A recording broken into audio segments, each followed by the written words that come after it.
নমস্কার। সাত ভাই চম্পার একমাত্র বোন পারুল বোনের নাম নিশ্চয়ই আপনাদের মনে আছে। আবার রবি ঠাকুরের অনেক কবিতায় পারুল নামটি পাবেন। বর্তমানে আমি যে গাছটির সামনে দাঁড়িয়ে আছি সাধারণত লতা জাতীয় গাছ, বহু বর্ষজীবী চিরহরিৎ লতা জাতীয় গাছটির সামনে দাঁড়িয়ে আছি।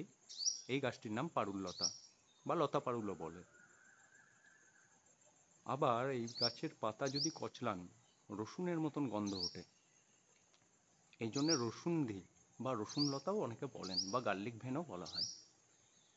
এই গাছটি বিঘ্ননিশি পরিবারের গাছ, যার আদি নিবাস হচ্ছে মধ্য ও দক্ষিণ আমেরিকা।